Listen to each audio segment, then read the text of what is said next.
दोस्तों nasal catarrhal की जो कंडीशन है, चाहे नाक से पानी आना, बहुत लगातार पेशेंट को छींक आना और नाक से लगातार पानी बहना, ये कंडीशन बहुत सारी डिसीज़ में पाई जाती है। किसी भी प्रकार के इन्फेक्शन में, इन्फ्लेमेशन में या किसी प्रकार के एलर्जिक कंडीशन में या किसी डिसीज़ के स्टार्टिंग की जो एक्यूट कंडीशन रहती है, चाहे वो वायरल फ्लू हो, वायरल फीवर किसी भी प्रकार का हो या बैक्टीरियल फीवर हो, जिसमें पेशेंट को बहुत अधिक छींक आ रही है या एलर्जिक कंडीशन हो, धूल है, धुआँ है, डस्ट है, ऐसे एटमॉस्फेयर में गए आप और अचानक से बहुत अधिक मात्रा में छींक आने लग गई और नाक से पानी बहने लग गया, ये कंडीशन रहती है। कई लोगों को जो रहता है कि किसी चीज़ से एलर्जी जैसे परफ्यूम से है या फिर अगर मान लो किसी को कॉस्मेटिक चीज़ों से है, इनसे अगर एलर्जी है और जैसे ही वो डस्ट के पार्टिकल्स या जो एलर्जेंस हैं नेज़ल कैविटी में गए और तुरंत एक्यूट इन्फ्लेमेशन शुरू हो जाता है नेज़ल कैविटी में, जिसके कारण पेशेंट को मल्टीपल बहुत अधिक मात्रा में छींक आती है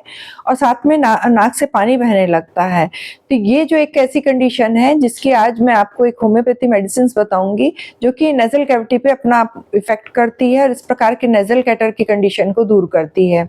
बहुत ही इफेक्टिव मेडिसिन है ये। Hello everyone, welcome to my channel. दोस्तों, यदि आप लोगों ने मेरे चैनल पे नए हैं या अभी तक के सब्सक्राइब नहीं कर रहे हैं तो इसे जरूर सब्सक्राइब कीजिए और बेल आइकन में ऑल के ऑप्शन को जरूर प्रेस कीजिए ताकि आने वाले जितने मेरे वीडियो हैं उनके नोटिफिकेशन आप तक के पहुंच सके।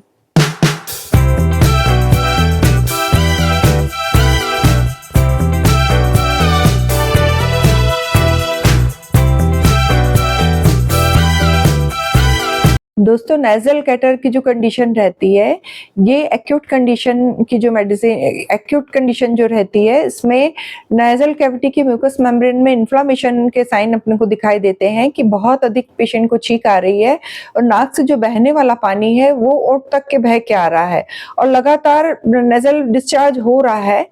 तो इसके लिए होम्योपैथी में एक बेस्ट मेडिसिन है एलियम सीपा। एलियम सीपा जो मेडिसिन है वो एक्यूट जो कैटरल कंडीशन है उस पे बहुत अच्छा इसका इफेक्ट है।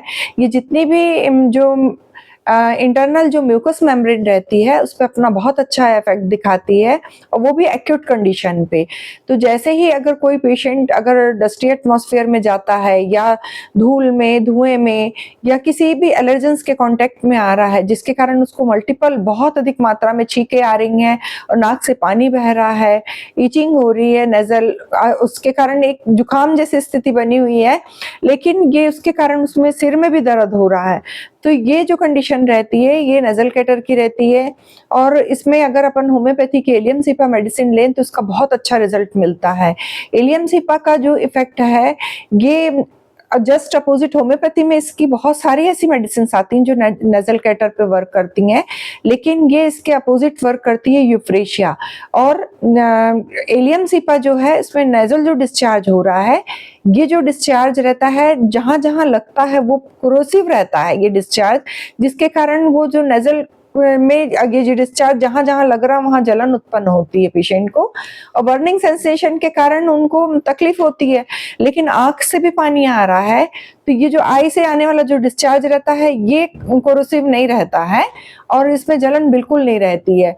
ये इसका एक स्पेशल कैरेक्टर है क्योंकि एलियम सीपा प्लांट किंगडम की मेडिसिन है। अपन देखते हैं कि जैसे अपन जब प्याज काटते हैं तो प्याज काटने से नाक से पानी आने लगता है, आंखों से पानी आने लगता है।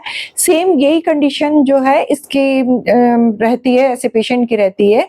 क्योंकि जो एलियम सीपा है ये भी प्याज से बनी हुई एक मेडिसिन है जो कि प्लांट किंगडम की है और इसके सिम्टम्स सेम वैसे ही नजर आते हैं जो पेशेंट पे नजर आते हैं। तो ये मेडिसिन अगर अपन उसको पेशेंट को दे रहे हैं तो उसका बहुत अच्छा इफेक्ट नजर आता है अपने को। इसके जस्ट अपोजिट होम्योपैथी में नेज़ल कैटर के लिए दूसरी मेडिसिन है यूफ्रेशिया।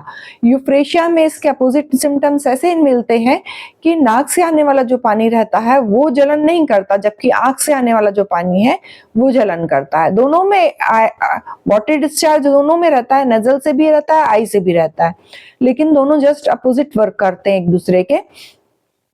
और एलियम सीपा के तो पूरे सिम्टम्स उसी समान मिलते हैं जैसे प्याज काटने से जो डिस्चार्ज होता है आंख से और नाक से, लेकिन ये रहता है कि अगर मान लो किसी पेशेंट को किसी भी प्रकार की प्रॉब्लम हो, क्योंकि एक्यूट जो वायरल इन्फेक्शन रहता है उसमें भी पेशेंट को बहुत छींक आती है और उसके साथ में नजल डिस्चार्ज चालू हो जाता है जो कि कोरोसिव डिस्चार्ज रहता है। अगर ऐसे सिम्टम्स मिल रहे हैं तो तुरंत आपको एलियम सिपा जो मेडिसिन है उसका यूज करना चाहिए। और जब भी ये मेडिसिन लें तो 200 पोटेंसी में ये मेडिसिन लें। बच्चों को देना है तो 30 पोटेंसी में मेडिसिन यूज करें और 5 डोज तक के हर 2-2 घंटे में यूज करें। 5 डोज देने के बाद फिर ये मेडिसिन को दिन में 3 बार कर दें, सुबह, दोपहर और शाम। 2 से 3 दिन में देखेंगे आप कि आपकी जो भी प्रॉब्लम है वो बिल्कुल सबसाइड हो जाती है। सिंगल डोज से 1 डोज भी अगर अपन ले रहे हैं तो इसमें इफेक्ट आना शुरू हो जाता है और 2-3 दिन में इसको आप कंटिन्यू करेंगे तो आप देखेंगे कि ये आपकी पूरी प्रॉब्लम सबसाइड हो जाती है और पेशेंट को रिलीफ हो जाता है, चाहे वो किसी भी प्रकार का इन्फेक्शन हो, चाहे वो एलर्जेंस हो। दोस्तों, यदि आपको मेरा ये वीडियो इन्फॉर्मेटिव लगा हो तो आप अपने फ्रेंड, फैमिली और रिलेटिव्स के साथ शेयर कीजिए। ऐसे ही इन्फॉर्मेटिव वीडियो के साथ मैं आपसे फिर से मिलती हूँ। Take care and stay safe.